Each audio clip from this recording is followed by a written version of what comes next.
Praise lord. యేసుక్రీస్తు నామంలో మీ అందరికీ నా హృదయపూర్వకమైన వందనాలు, శుభములు తెలియజేస్తున్నాం. అనుదినం ప్రభు సన్నిధిలో ప్రార్థన చేస్తున్నాం. మీరందరూ కూడా క్షేమంగా ఉన్నారని నమ్ముతున్నాం. ప్రతిరోజు మీతో కలిసి ప్రభు వాక్యమును పంచుకోవడానికి ప్రభువారు నాకు ఇచ్చిన కృపను బట్టి దేవుణ్ణి ఎంతగానో స్తుతిస్తున్నా. మీరందరూ కూడా బాగున్నారని మిమ్మల్ని బట్టి ప్రభువారిని స్తుతిస్తున్నాం. మీ కొరకు ప్రార్థన చేయాలని మీరు ఆశపడితే గనక కనబడుతున్న ఈ యొక్క ప్రేయర్ రిక్వెస్ట్ నెంబర్కి మీరు కాల్ చేయండి. మీరు ఎప్పుడు కాల్ చేసినా మేము మీ కొరకు ప్రార్థన చేయడానికి సిద్ధముగా ఉన్నాం ప్రభు సన్నిధిలో.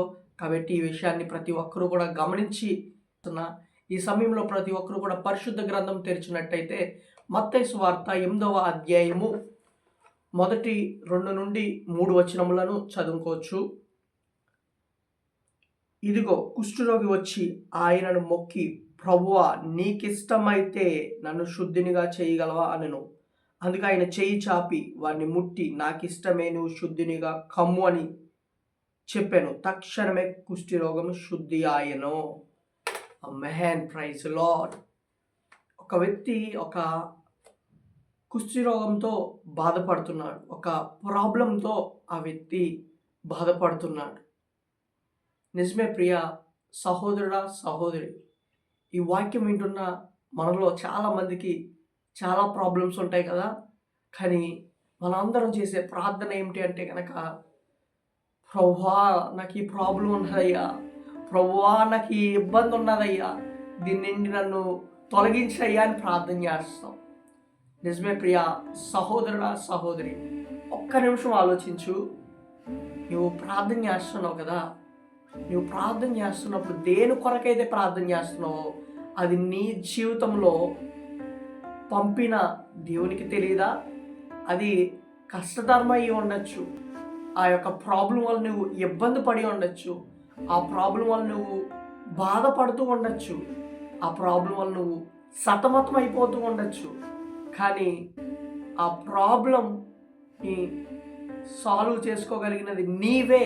నువ్వెలా సాల్వ్ చేసుకోవాలంటే, ప్రభువా ఇది నాకు వద్దయ్యా, తీసేయని నువ్వు అడగకూడదు. దేవుణ్ణి క్వశ్చన్ చేయకూడదు మనం. ఎందుకంటే మన యొక్క తలలో ఒక వెంట్రుకైనా మనం తయారు చేయలేదు. దానిని తెల్లగా కానీ నల్లగా కానీ మనం చేయలేదు. కానీ అంత గొప్పగా దేవుడు నిన్ను నన్ను తన పోలికలో అంత యూనిక్గా క్రియేట్ చేసుకున్న దేవుడు, నీకు ఒక ప్రాబ్లం వస్తే ఆయనకు తెలియదు అనుకుంటున్నావా? నీకు ఒక కష్టం వస్తే ఆయనకు తెలియదు అనుకుంటున్నావా? నువ్వు భయపడక. ఇక్కడ కుష్ఠరోగి అదే చేస్తున్నాడు. ఏమంటున్నాడంటే, నీకు ఇష్టమైతేనే నాకు ఈ కుష్ఠరోగాన్ని తగ్గించయ్యా అని ప్రభు వారిని అడుగుతున్నాడు. కానీ ప్రభువా నేను బాధపడుతున్నానయ్యా, ఐఎమ్ సఫరింగ్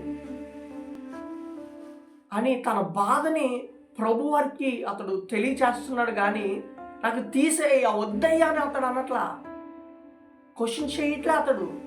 ఇప్పుడు వరకు ప్రభుని నువ్వు క్వశ్చన్ చేస్తున్నావేమో.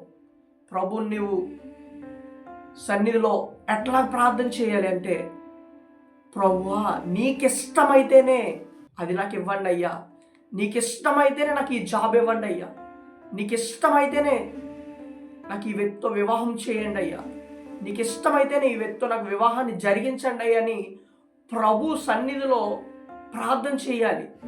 కానీ ఇది నాకు కావాలి, ఇది నాకు వద్దు, నా వల్ల అవ్వట్లేదు, నాకు చాలా కష్టం ఉందయ్యా, నాకు చాలా బాధపడుతున్నానని ప్రభువుని మనం క్వశ్చన్ చేయకూడదు. ఆమె నీకిష్టమైతే ఇది నాకు ఇవ్వండి అయ్యా అని మన పూర్ణ హృదయముతో దేవుని యందు విశ్వాసం ఉంచి మనం ప్రార్థన చేయగలిగితే, ఆమె అది దేవుడికి ఇష్టమైతే, మనం ఈ వ్యక్తి జీవితంలో చూసినట్టయితే ఇతడు చాలా కాలం నుండి బాధపడుతున్నాడు. కానీ ప్రభు వారి సన్నిధిలో ఇతడు ఎప్పుడైతే నిలిచి ఉన్నాడంటే, ఇతడు ప్రభు వారిని అడిగింది ఏమిటి అంటే కనుక, నీకు ఇష్టమైతే నన్ను శుద్ధినిగా చెయ్యమని అడిగాను, నాకు ఇష్టమే అని ప్రభు వారు ఎప్పుడైతే చెప్పాడు, తక్షణమే అతని కుష్ఠరోగం శుద్ధి అయ్యను. ఆమేన్. నీవు ప్రభువారి దగ్గర నుంచి ఏం అడుగుతున్నావు? నువ్వు ఎట్లా అడుగుతున్నావు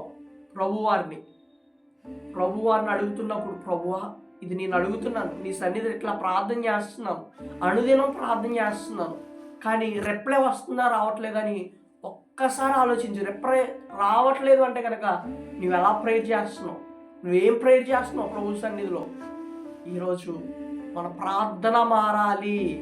ఆ ప్రార్థన ఎలా ఉండాలి అంటే, ప్రభువా నీకు ఇష్టమైతేనే నాకు దయచేయండి అయ్యా అనేలాగా ఉంటే ఆ కుష్టి రోగి ఎట్లాగైతే తక్షణమే దాన్ని పొందుకున్నాడో, బాధ నుండి విడుదల పొందుకున్నాడో, ఆ యొక్క ప్రాబ్లం నుండి విడుదల పొందుకున్నాడో, ప్రియా సహోదరుడా సహోదరి, దేవుని సంగమా, ఖచ్చితంగా మనము కూడా తక్షణమే ఆ ప్రాబ్లం నుండి, ఆ ఇబ్బంది నుండి విడుదల పొందుతాము.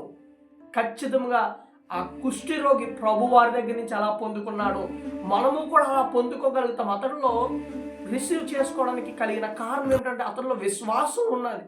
ఆ విశ్వాసమును బట్టి తక్షణమే నువ్వు శుద్ధిని కమ్ము అనగానే అతడు దాన్ని పొందుకోగలిగాడు. ఎందుకు పొందుకోగలిగాడు? అతనిలో విశ్వాసం ఉన్నది. ఒక్క నిమిషం ఆలోచించు ప్రియా దేవుని సంగమా, నీలో విశ్వాసం ఉన్నదా? ప్రభువారి సన్నిధిలో నువ్వు అనుదినం ప్రార్థన చేస్తున్నావు నీకు కావాల్సిన వాటి కొరకు. ప్రభువారు ఇవ్వడానికి సిద్ధంగా ఉన్నాడు. మరి వాటిని పొందుకోవడానికి తగినంత విశ్వాసం నీలో ఉన్నదా? ఆలోచించు. ఆ విశ్వాసంతో నింపబడు. ప్రభు సన్నిధిలో నీకు ఇష్టమైతేనే నాకు ఇవ్వండి అయ్యా అని నువ్వు ఆయన అడగడం నేర్చుకో. ప్రభు వారు ఖచ్చితంగా నీ జీవితంలో ఆయన చిత్తంలో ఉన్నది నీకు ఇస్తాడు. నాకు కావాలి అని కాదు, నీకు ఇష్టమైతేనే నాకు ఇవ్వండి దేవా అని మీరు దేన్నైనా అడగడం నేర్చుకోండి. ప్రభువారు అప్పుడు ఖచ్చితంగా ఇవ్వడానికి మన జీవితంలో ఆయన మన విశ్వాసమును బట్టి, మన సామర్థ్యమును బట్టి మనం అడిగినవన్నీ కూడా ఆయన చిత్తంలో మనకి దయచేస్తారు. Amen. Praise Lord. God bless you.